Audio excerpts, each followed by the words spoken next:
Salut à tous, c'est Cyril71, bienvenue dans cette nouvelle vidéo. Nous sommes le mercredi 17 septembre 2025, on se retrouve pour faire un nouveau point météo. Profitez bien de la parenthèse estivale qui commence en ce milieu de semaine, comme prévu avec le retour des conditions anticycloniques, des températures de plus en plus chaudes, très élevées même, notamment pour un grand quart sud-ouest à partir de ce mercredi après-midi, des pointes entre 30 et 34 degrés. Peut-être même plus, hein, j'ai pas bien regardé, mais en tout cas ça va bien chauffer hein, pour les régions du sud-ouest, et puis sur le reste du pays ça chauffe également, même si les valeurs sont un petit peu moins chaudes que dans le sud-ouest, mais globalement c'est un temps très estival qui s'annonce pour les prochains jours. Donc si vous aimez le soleil et la chaleur en ce mois de septembre, eh ben, profitez-en, parce que là dans ce point météo, je vais surtout vous parler d'une dégradation orageuse qui s'annonce pour ce week-end. Regardez l'évolution des centres d'action. Alors là, oui, on va avoir un pic de chaleur entre vendredi et samedi sur l'ensemble du pays, puisque regardez, l'anticyclone se déplace vers l'Europe centrale et on a une advection d'air très chaud qui vient directement du Maghreb et qui va concerner donc l'Europe de l'Ouest. Regardez ici, avec ce flux de sud à sud-ouest anticyclonique chaud et sec pour vendredi et samedi avant l'arrivée, regardez, de ce profond Talweg.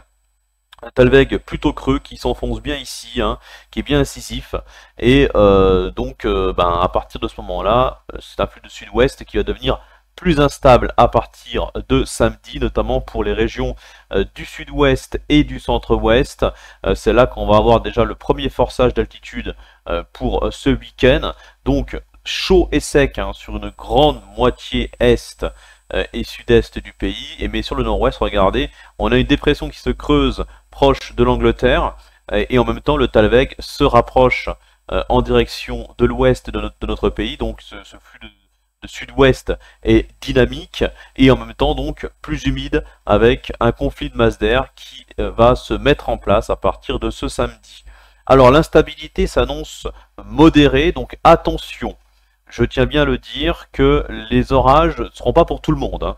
Pour ce week-end, la dégradation s'annonce certes, on va dire plutôt généralisée, mais par endroit, par manque d'instabilité, il se pourrait que ça soit surtout très pluvieux. Voilà, donc des pluies diluviennes, de fortes pluies, mais pas forcément une activité électrique partout qui ne serait pas omniprésente. Voilà, donc ça serait plutôt des orages locaux qui pourraient donc déverser d'importantes lames d'eau, mais l'activité électrique, voilà, ça ne sera pas pour tout le monde. Donc il ne faudra pas être surpris, il y a un risque de flop, puisque j'ai un petit peu regardé le niveau d'instabilité. Pour l'instant, même si on est à moyenne échéance, ça peut encore évoluer, mais globalement, l'instabilité pourrait être quand même assez modérée. Donc attention quand même pour ce samedi soir, dans la nuit de samedi à dimanche, avec donc le décalage de la dépression en direction de la mer du Nord, et en même temps le Talweg qui va suivre cette dépression, donc qui va se déplacer progressivement vers l'est. Donc la dégradation principale aurait lieu dans la nuit de samedi et dimanche, sur un axe sud-ouest-centre, possiblement jusqu'au nord, mais là aussi il y a des incertitudes en direction des régions des Hauts-de-France notamment. Donc l'axe pluvio-orageux s'étendrait voilà, vraiment depuis la Nouvelle-Aquitaine, une partie de l'Occitanie, en remontant vers le Limousin, Poitou-Charentes, région centre, hein, une grande partie de la région centre-Val de Loire, Île-de-France et possiblement donc les Hauts-de-France. C'est cet axe-là pour la nuit de samedi dimanche. Mais encore une fois, je vous le répète, donc ça ne sera pas forcément intéressant au niveau d'activité électrique, pas partout. Il faudra revenir là-dessus hein, avec les modèles à MyFin. Voilà, pour l'instant, c'est tout ce que je peux vous dire à cette échéance-là. Alors, ensuite, pour dimanche, avec le décalage de la dépression et en même temps du Talweg, vous voyez, on a forcément l'air frais qui avance, qui va progressivement chasser l'air chaud. Et pour dimanche, on va retrouver ce risque orageux sur le quart sud-est du pays, entre le sud-est et le centre-est. Mais attention là également, le taux d'instabilité sera modéré, un petit peu comme la veille, voire même un peu plus bas. Donc on ne sait pas trop où ça va vraiment être intéressant au niveau de l'activité électrique. Oui, je tiens bien à insister là-dessus. En même temps, on arrive en septembre, nous sommes en septembre. Donc on arrive à un point où, évidemment, l'activité électrique ne sera pas la même qu'en plein été. Hein. Il faut bien le comprendre. Donc là, certes, on a un risque orageux important, mais c'est surtout l'aspect pluvieux orageux. Je tiens bien à insister là-dessus. Alors localement, on peut avoir effectivement des orages forts. Hein. Ça va sûrement arriver. Mais globalement, attention quand même tout de même Donc surtout aux fortes pluies et au risque de crues et d'inondations pour dimanche. Avec cet axe pluvieux orageux donc qui se déplace vers l'est comme je vous l'ai dit, on aura d'importants cumuls de pluie qui devraient être déversés entre le Massif central, la vallée du Rhône, les Alpes et le Jura. Hein. Voilà, donc attention, les orages les plus forts pourraient eux se décaler dimanche soir plutôt pour la région PACA, voire peut-être encore le sud de la région Rhône-Alpes. Donc ça c'est ce que je peux vous dire, prudence quand même parce qu'on attend par endroit un risque de grêle et de fortes rafales de vent.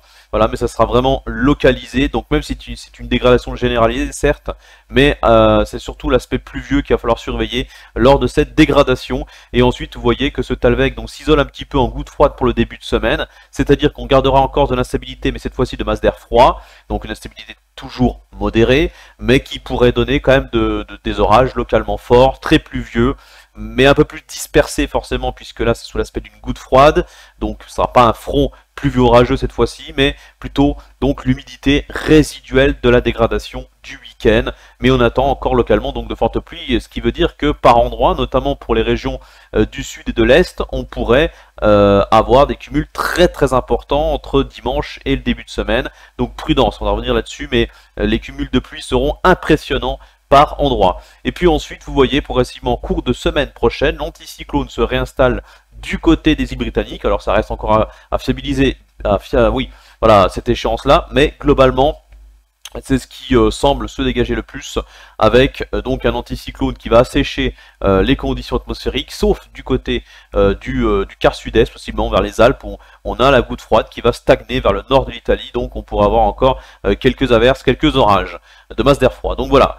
Mais là, accalmie quand même à partir du milieu de semaine prochaine par rapport à cet anticyclone. Et puis on aperçoit ici peut-être le prochain ouragan, enfin ouragan on n'est même pas sûr parce que d'après les dernières prévisions liées à la nouvelle dépression tropicale, hein, Seven, hein, pour l'instant j'ai pas encore, je sais pas encore le nom, pour ce mercredi après-midi je ne connais pas encore le nom de cette tempête tropicale, en tout cas oui elle devrait aller jusqu'à la tempête tropicale, peut-être ouragan catégorie 1, mais honnêtement les modèles pataugent, hein, ils n'arrivent pas à prévoir les conditions, donc cette petite dépression vous voyez là, ça serait donc ce système tropical, on ne sait pas comment il va évoluer, mais dans tous les cas, pour l'instant, il n'y a absolument rien à dire pour chez nous, hein, aucune influence à signaler, puisque vous voyez, c'est plutôt l'anticyclone qui devrait suivre la forte dégradation du week-end. Hein, voilà, donc il n'y a pas grand chose d'autre à retenir pour l'instant. La forte dégradation plus orageuse entre la nuit de samedi et dimanche et jusqu'à lundi, avec l'isolation de la goutte froide ensuite en direction du sud-est pour lundi, mardi et mercredi, puis retour de l'anticyclone par les îles britanniques, vous voyez, qui semble ensuite s'étaler et s'installer sur l'Europe. Donc plutôt une stabilité des conditions atmosphériques. Par contre, il fera beaucoup plus frais, évidemment, puisque vous voyez, on sera dans un flux continental. Et puis en cette période de l'année, forcément, ça veut dire des matinées beaucoup plus fraîches, des journées plus fraîches dans l'ensemble, une ambiance automnale, mais plus calme. Bon, je reviendrai en fin de semaine pour refaire un nouveau point météo, pour vous reparler de cette dégradation donc pour ce week-end, qui s'annonce quand même costaud par endroits, et surtout au niveau des pluies. Donc voilà, avec les modèles à maille fine, on essayera d'y voir un peu plus clair éventuellement vendredi dans un nouveau point météo. Et je vous souhaite donc une bonne après-midi, bonne fin d'après-midi, bonne soirée, et à très bientôt, ciao!